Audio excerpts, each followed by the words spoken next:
Good evening. 6 arrests since last month, 1 for grievous bodily harm, 2 for robbery, 2 for attempted robbery, 1 for theft. We've some strong advances in several other cases too. Just over 1,000 viewers saw something they recognised and called us last month. This evening, as they say, it could be you. Starting with an armed robbery on camera. Yes, it was a warehouse in Middlesex in the early hours of Tuesday, September the 26th. It's almost 3 a.m. 6 men have sprayed CS gas into the eyes of warehouse staff, causing them terrible distress. They've threatened them with guns and they've tied them up.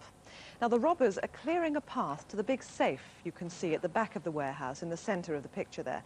And the safe really is big. It's 8 feet tall and it weighs 2 tons. And what's more, it's bolted to the concrete floor. So when the forklift truck was used to try and lift it, well, they tried again. And they tried yet again. Yet the contents of the safe weighed almost nothing. In fact, there was almost nothing in the safe apart from 170 of these watches. But unlike this one, the watches in the safe didn't even have a face or hands on them. They weren't yet finished. So if you're a jeweller and someone offers you a part-finished watch, they're made by Titan with the serial number 535BDA. But the safe is worth a great deal more than the contents. This is one of the gangsters, slim and short to medium. Any idea who he is? He might well be a lorry driver, since he arrived at the same time as a Ford Iveco Cargo, which had roller shutters at the back and tarpaulin down the sides. And we can tell the registration starts E371. The rest is obscured. Do you know that lorry? There was also a Ford Transit. It had been stolen near Oxford on the 16th of September, and its registration plates were stolen in Cowley. Now, after about 15 minutes, the gang did finally break the safe from its mountings and drove it away. So if you've seen an 8-foot safe abandoned somewhere, let us know. But above all, if you know who it was who was involved in injuring the warehouse staff, please ring us. The lines to our studio are open now, or you can call the Flying Squad direct on 0181 247 7931. That's 0181 247 7931. And now to Norfolk. There are 3 or 4 robbers who, when they see our reconstruction, may be haunted by feelings of remorse, or even, if they're superstitious, by the ghost of a woman whose portrait they stole from an old rectory near Aylsham. It was among a collection of paintings and antiques taken from the house in June, and for what it's worth, legend has it that the woman in the picture can create unsettling events wherever her portrait goes.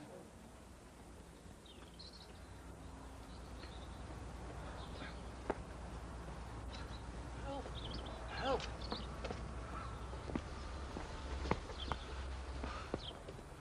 Help! What's up with this old boy? Is he all right? I think we better get out and see. Can you help? Are you all right? Are you right? I've been burgled. Oh, he's taped up. We'll get you free. We'll get you free. Hang on. I'll get Are something you from hurt? No, just get this off my wrists. I've lived in this village for almost 40 years and have always felt very secure in this old house until the beginning of June.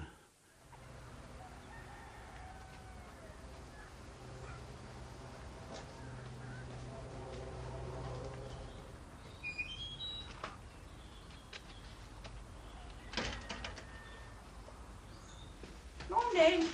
Sorry I'm a bit late, Brian. I've been queuing at the baker's. Oh, that's all right. They didn't have any brown, so I got you white. Oh, that's nice. You know, it's such a nice morning. I think I'll mow the lawn. Right. I'll get this unpacked and then I'll get started.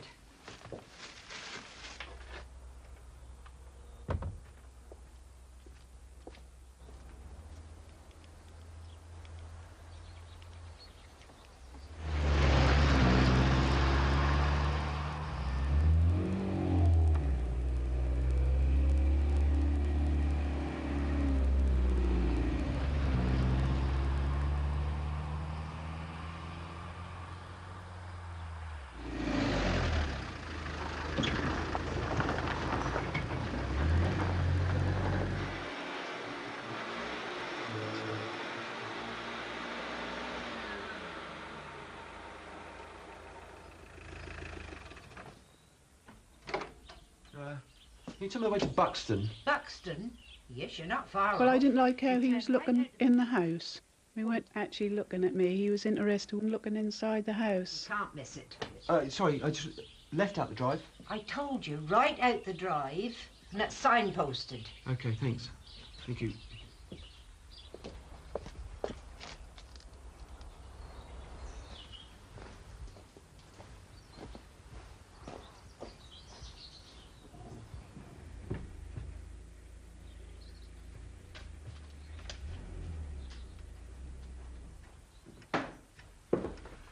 What did that man want? He said he wanted to know the way to Buxton. Well, what made him come up here? I don't know, Brian. I didn't like the look of him. Here's the number, just in case. Oh, thank you. That's clever of you. Oh, hello. Is that North Walsham Police Station? Oh, it's Brian Hall from the rectory here. We've just had a suspicious van here. Yes, it's Brown. Oh, and we've got the number if you want it. E936LYN.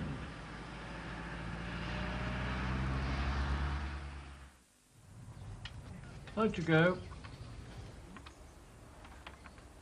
On the action desk that all this week is National Youth Work Week, and I know that in a moment you'll be talking. Come on, come on, come on, come on.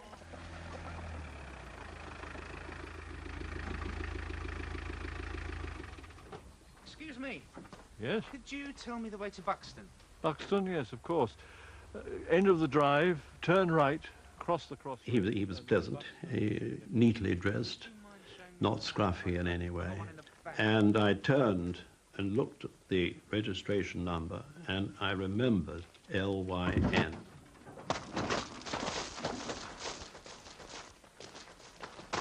Don't make a noise! Quick, get him inside. Oh, quick as you can.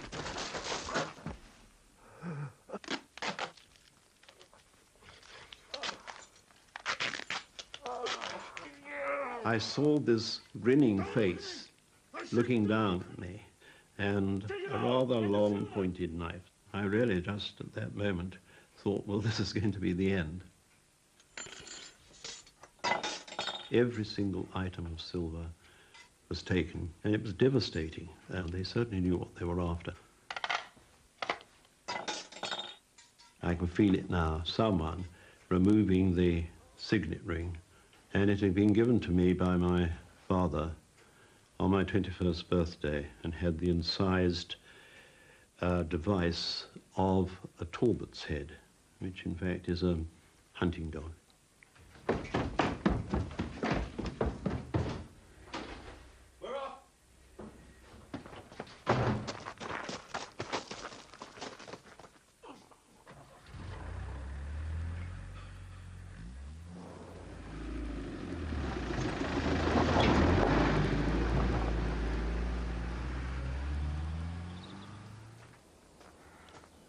Well, the whole event was devastating. I just can't settle down because one has lost this sense of security, I think, and I feel very, very cross in the way that it's affected my health. And the fact that for the first time in about 50 years I had to see doctors. Brian Hall putting on a very brave face, but as we can tell, the ordeal really did have a very bad effect mentally and physically on him. Detective Constable Nick Buck is leading the inquiry. Nick, what do we know about the robbers? The first man who came to the house on the first occasion, which was Friday the 2nd of June, was in his 20s, 6 feet tall, slim build. He had dark brown wavy hair and was reasonably well spoken. The second man, on the day of the robbery, which was Thursday the 8th of June, he was quite different. He was about the same age and about the same height. He was stockier in build and had light brown hair. He was generally smart in his appearance, however. So both very plausible. Indeed, yes. Now, one particular clue you have, of course, is the van, about which you found more information after the robbery. Yes, 5 days after the robbery, an anonymous phone call was made to the New Cross sorting office in London. As a result of that phone call, the van, which was a stolen parcel force van, which had been repainted brown and had false plates fitted, was found in Rotherhithe, South London.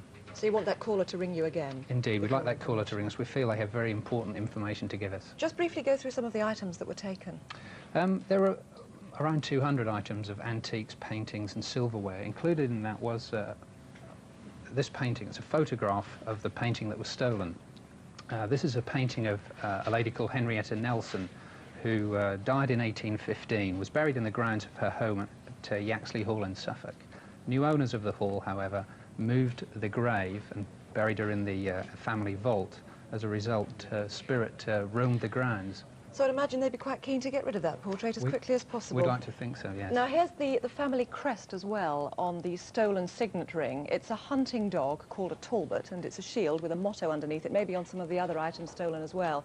If you have seen it, or you can help in any way, here's the number, a free call here to the studio, or you could ring the incident room direct on 01692 401 034, that's North Walsham, 401 034.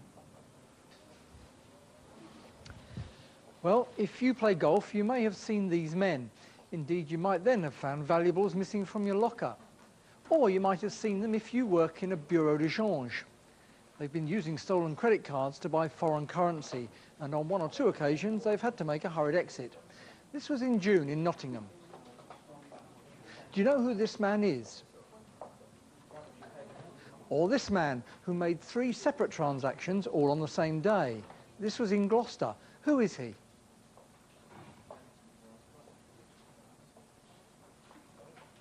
A month later in Stamford, and in Grantham as recently as October. Do you recognise him? Call us here in the studio now if you know who these men are or where they might be staying. Or call the incident room direct on 01633 642 386. That's Newport 642 386. Now, early this year there was an appalling crime in South London. 2 men befriended another and went to his house. The victim, who was gay, was repeatedly stabbed. This man is now wanted for attempted murder. His real name is Anthony Robert Burrows, but he uses a string of other surnames, including Ashley, Broley, West and Reynolds. We think he may have information about another similar offence in Kent. Call us if you've seen him. The local police are on 0181 649 1336. That's 0181 649 1336. In our next reconstruction, frankly, not much appears to happen. It was an ordinary day in summer in an ordinary former mining village in West Yorkshire, in the life of an ordinary, if genuinely popular, local character. The village is called Charleston. The date was Thursday, August the 24th, and the local character was a widower, Don Herbert.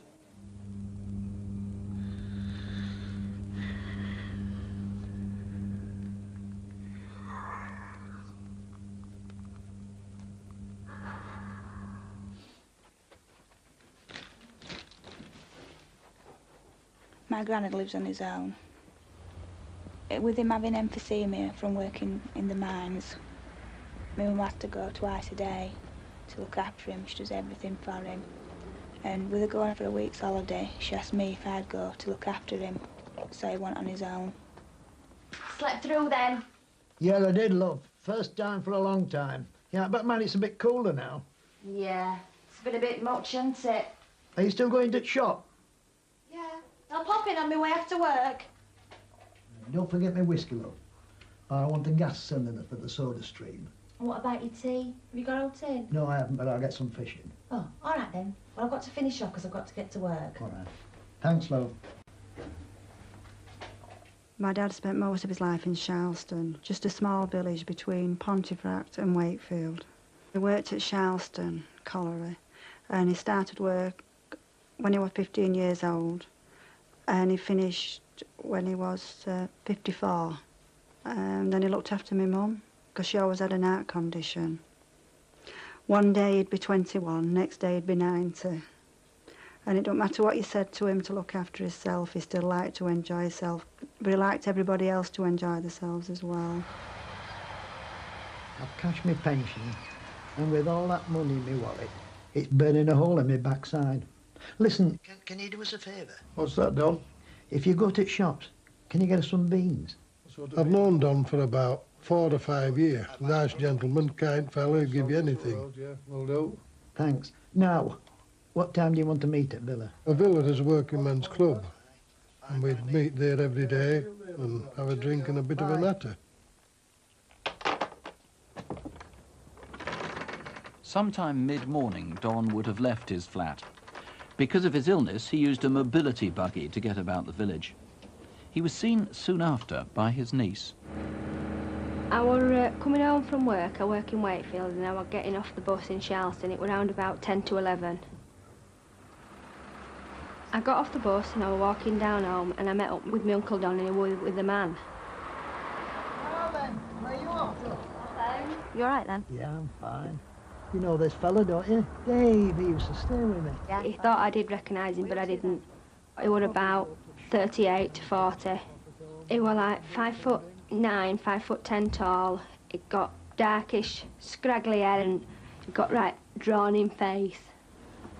Don arrived at the villa sometime around 1 that afternoon, but without Dave. Who is Dave, and where had he gone?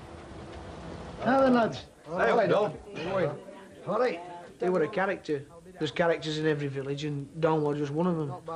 He would a laugh. I could always go and sit with Glenn and Don and Barry, and they were always made welcome. Any chance of a lift down it, Jeep? Certainly. No, we're all right. Certainly. Get on top. Don would give anybody anything.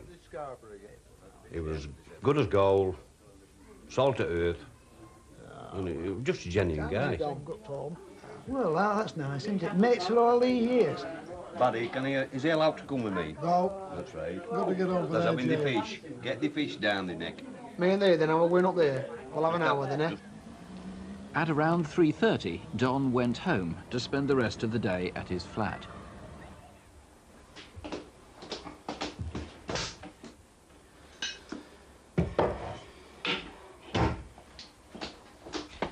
Do you know you had me fetch that bottle of whiskey? Yeah. Well, there's half a bottle left in cupboard. Well, you've got to be prepared. Here, try one of these. Oh, are these from Greenhouse? Yeah. Sun's been beautiful. I left at 5:20 and was in a lovely mood. He felt a lot better than he had done all week. Take 'em. I'd pick some more. Are you sure? Positive.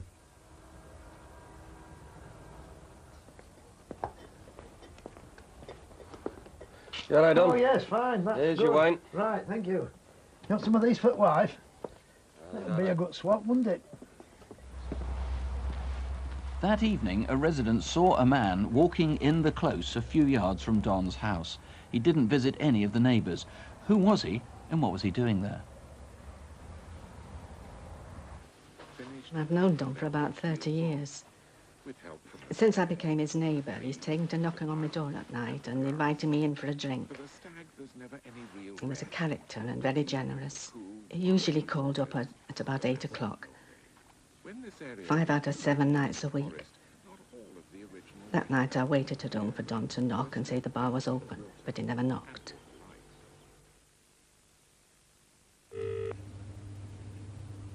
Still no answer? No. I've been ringing long enough. I'm getting a bit worried now. I think I ought to go up and see if it's okay. Yeah, I think that'll be the best.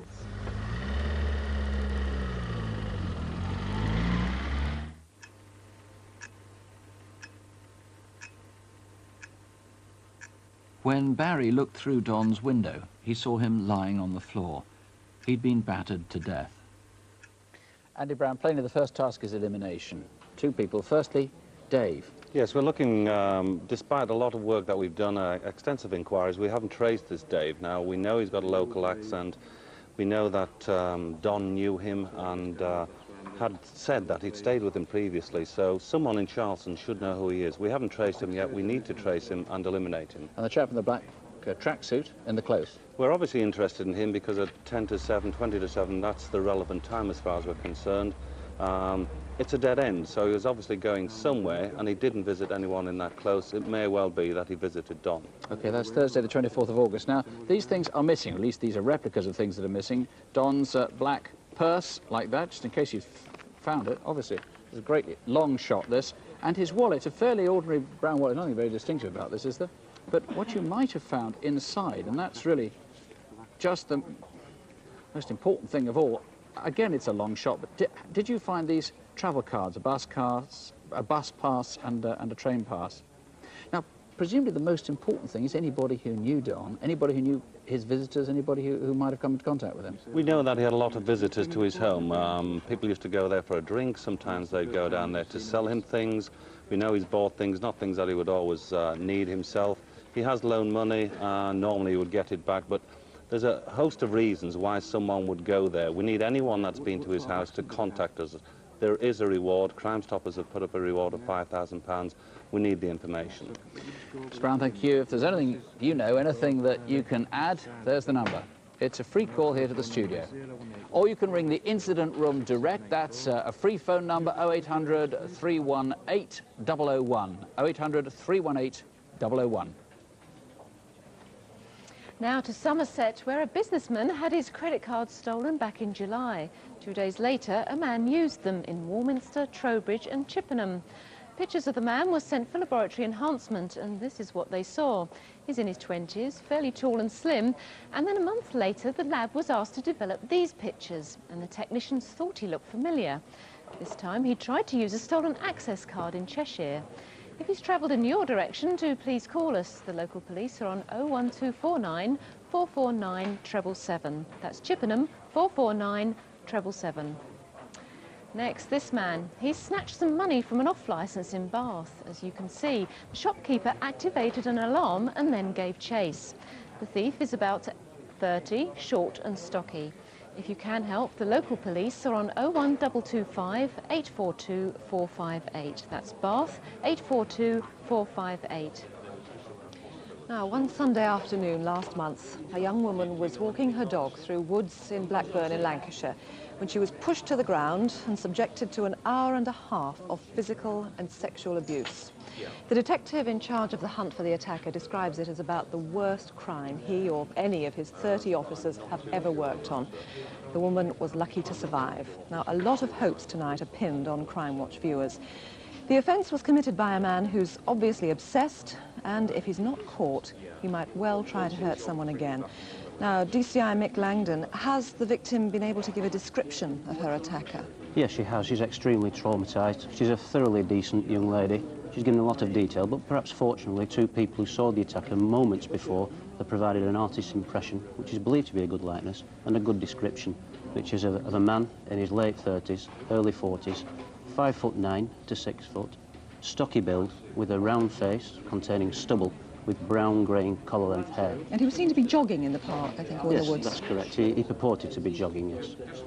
Now, did anyone else see the man in the area? Vehicles particularly, I think, are quite significant. Yes, I've got two appeals for motor vehicles that were seen near the area, significantly both with people attached to them that fit the description. The first is a burgundy Ford Sierra with accident damage on a rear wheel arch and also a wheel trim missing at the front.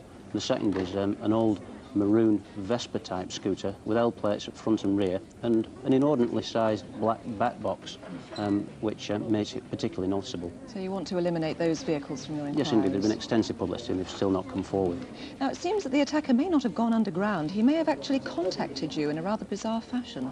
Yes, we've had two communications that again only purport to be from the rapist. In the first instance, he's saying to us that he's left the area, and in the second, he's basically telling us that he wants to give himself up. It's on a dustbin liner, which contains details from the Sunday People sports pages that convey this message to us. And I think forensic tests have shown that there may have been ginger dog hairs? Yes, it may be significant. There are ginger or light brown dog hairs of short and straight, and also, perhaps significantly, is the envelope that the second communication came in. It was manufactured and distributed in 1972, which is obviously a considerable time for someone to keep hold of an envelope. So when you have all this information, where do you go from here? Well, we have a lot of information. He told the victim that he'd raped before. I believe that he may do it again. What I would say to the viewers is we have a sound evidential base. All I'm convinced we need is a name. I would ask them, please, to ring in and provide those details. Mick Langdon, thank you very much indeed. Well, it is imperative that this man is caught before he attacks again. If you can put a name to this face or you can help with any of our appeals, call the inquiry team at Lancashire Police Headquarters on 01772 618 811. That's Preston 618 811.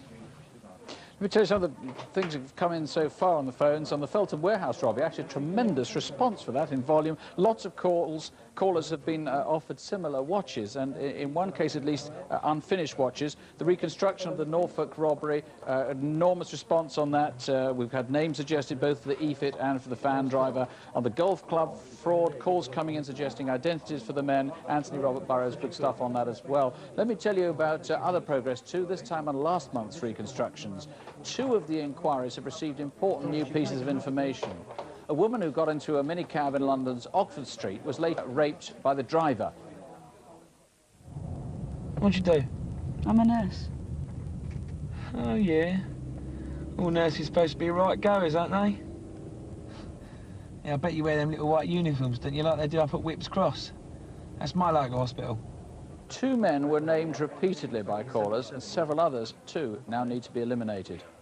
Other women, incidentally, said that they too have had sexual advances made to them after hiring minicabs in the street. A reminder, if one was needed, that minicabs are not licensed to pick you up in the street, and you should only use one if you've booked it in advance.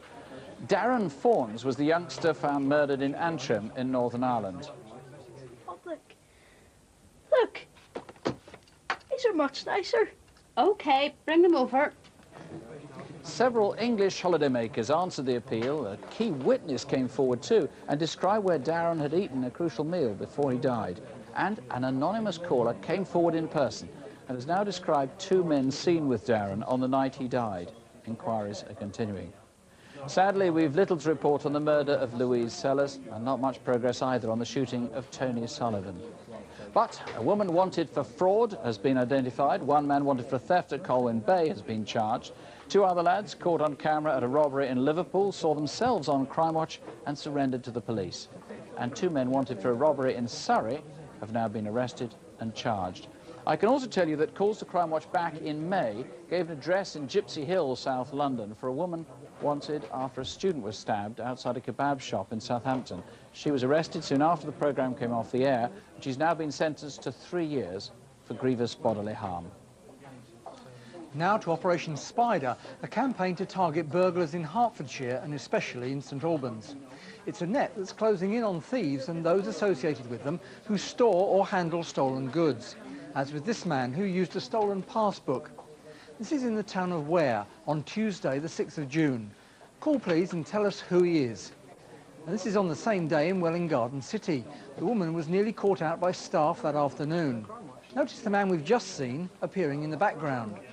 If you know who they are, please call on 01727 796 065. That's St Albans 796 065.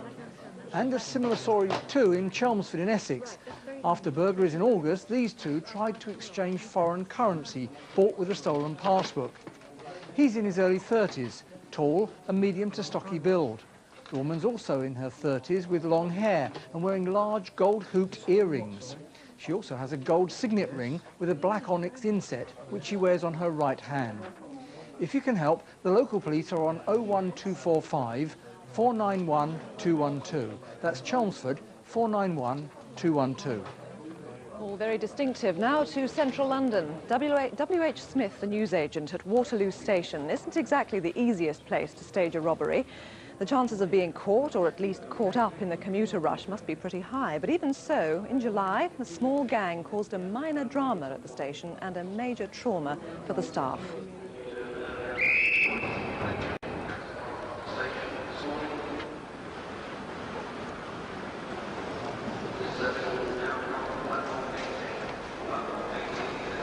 Have you restocked the Alan Bennett's? I will, and the Jackie Collins. Will it be okay if I go on a break at 7ish?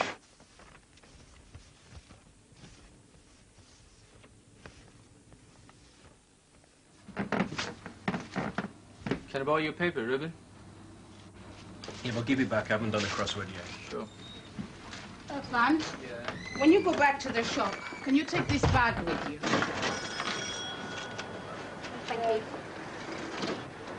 Yes, sorry. Hi, I'm running out to change soon, so... OK, I'll give the cash officer a buzz in a minute. OK, All right. cheers. Look down! Say nothing! A bloody criminal!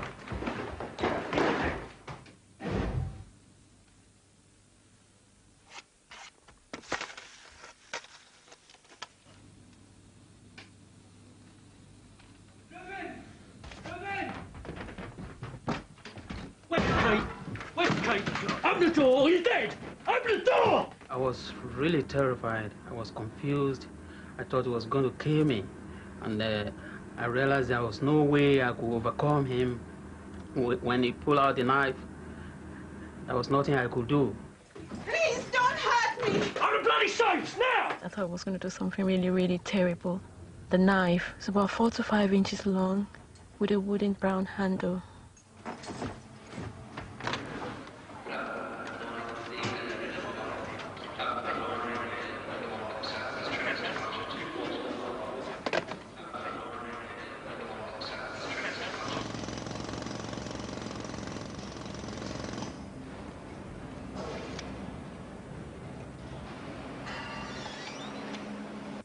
Look, I want notes. Open that safe There's now. nothing in there. I can't open it. Counting. It's broken. 1, I can't 2, open it. I 3, swear. 4, I can't. 5. Jesus Christ! Come on, quick! Is it clear down there?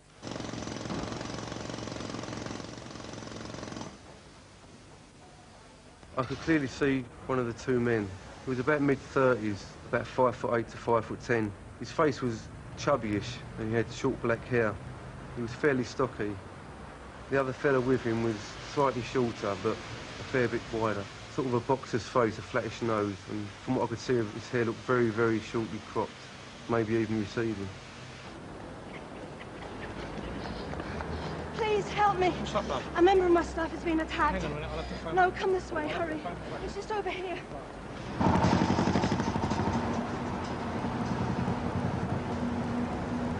The driver in the car was very gaunt. His hair was a gingery brown, short, swept forward. I'd say he was about late 20s, early 30s.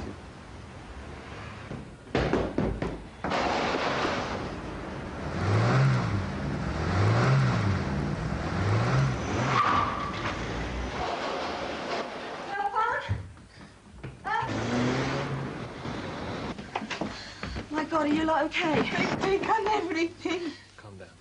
No one's hurt. She's just a bit shaken. I feel really, really scared now.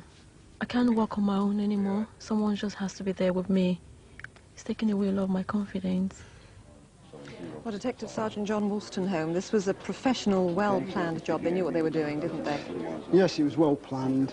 When they made their escape, they were dressed as workmen, they were wearing hard hats, and they were communicating with the use of handheld radios. Now, you know quite a bit about the getaway car. Yes, we know the getaway car was a dark blue Volkswagen Golf 5-door variety.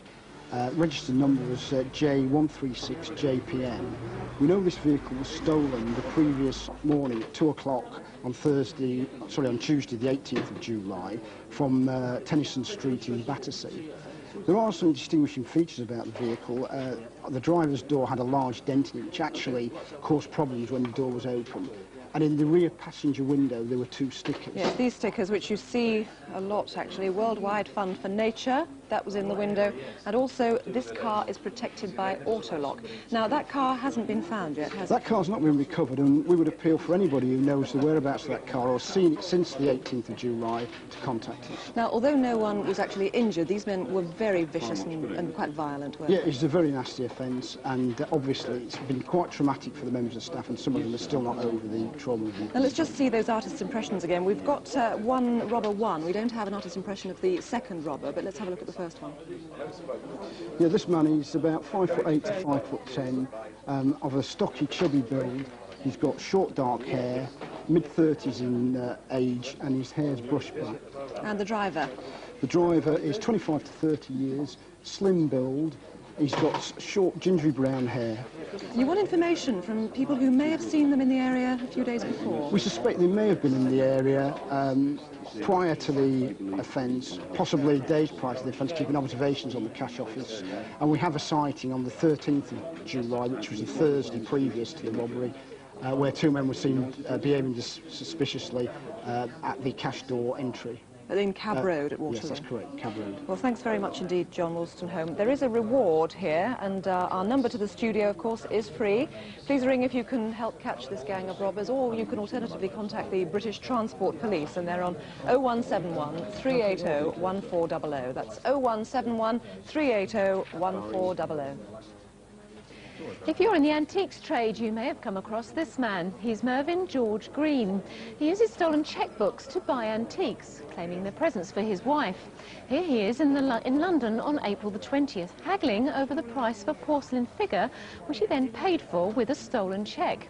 Mervyn Green is 60, 5'9", and of medium build. Please call us here in the studio or officers in the incident room on 01734 536 353. That's Reading 536 353.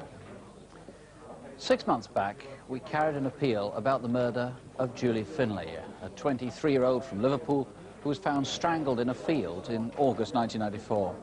Some remarkable new information has emerged about the case, and Detective Chief Inspector Francis Ewell is about to reveal what it is.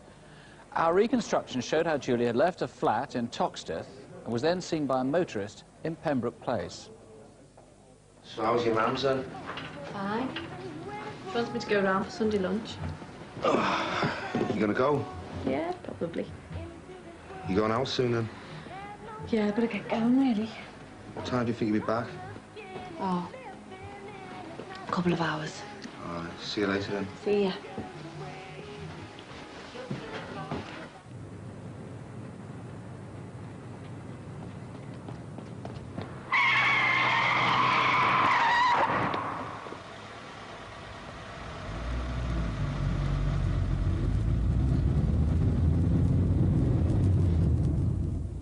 We appealed about a white van seen parked near where Julie's body was discovered, and that's at the heart of the new information. Indeed, Mr. Ewell, it's quite dramatic evidence. Yes, it is. At 10:30 in the morning of Friday, the 21st of July, at the junction of the East Lancashire Road and the Rainford Bypass, which was the road Julie's body was ultimately found on, some 10 months after the murder, a man gave a hitchhiker a lift, and I'm anxious to trace this hitchhiker. As they got near to the site of the murder, the man became so agitated that the driver became most concerned about his mental state and asked him what was wrong. And he was to go on and tell him a very interesting story. He said that about 10 minutes before, his motorcycle had broken down in the lay-by, and this was the lay-by where Julie's body was found nearby. And he said that while he was there fixing the bike, he heard bangs and screams coming from a van. He approached the van, opened the doors, and there he saw a young woman, naked. She said, help me, for God's sake, help me. Suddenly, before he could do anything, a male appeared, told him to mind his own business. It was his girlfriend, and in no uncertain terms, told him to get on his way. He did just that. Julie's body was found close to that spot the following day, and that man has not contacted the police to date. How credible is this story? I think it's very credible. Certain things that he told our witness, the driver, I alone know, other than anybody who's at the scene of Julie's murder. So he was definitely there, you're convinced about that? I'm convinced he was there. So either he was the last person, legitimately at any rate, to see Julie alive, or else he was the murderer. Absolutely. I firmly believe that he is the last person to see Julie alive, other than the killer, that he spoke to Julie, and that in fact the man he confronted was Julie's killer. If that is not the case, given what he knows, I must consider him a strong suspect himself for the murder.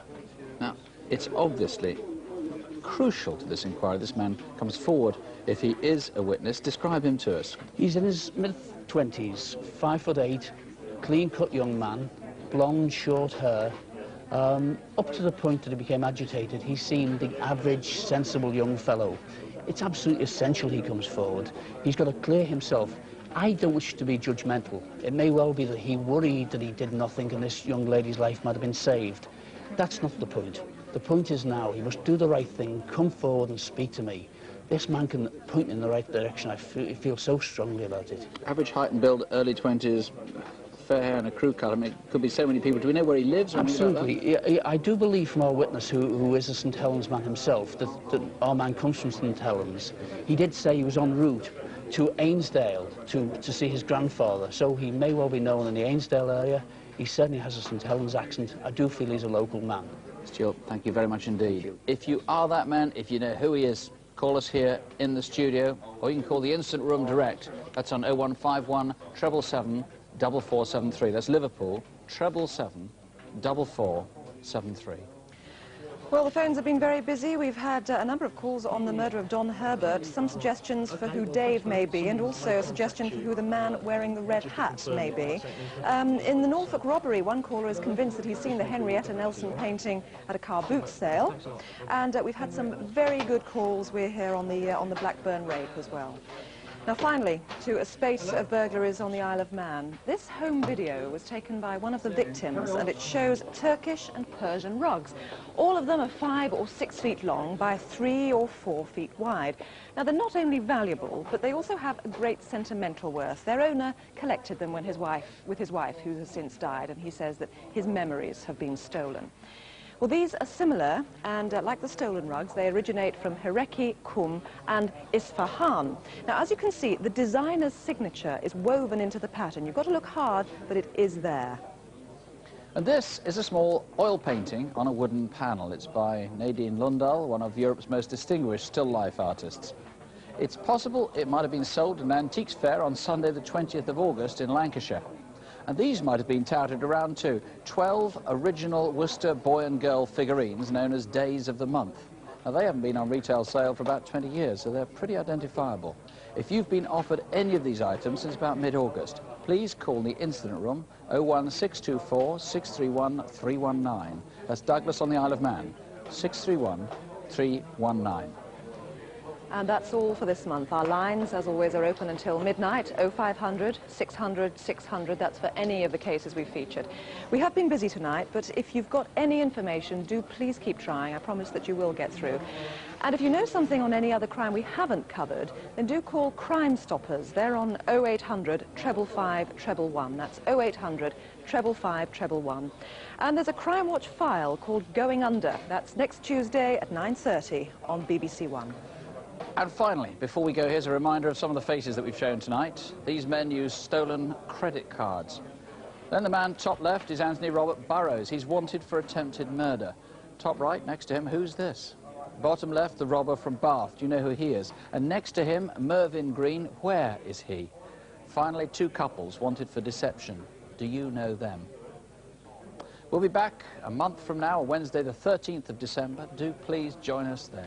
But don't forget, we'll be back tonight with Crimewatch Update at 11:15. And if you can't stay up till then, please, don't have nightmares, do sleep well. Good night.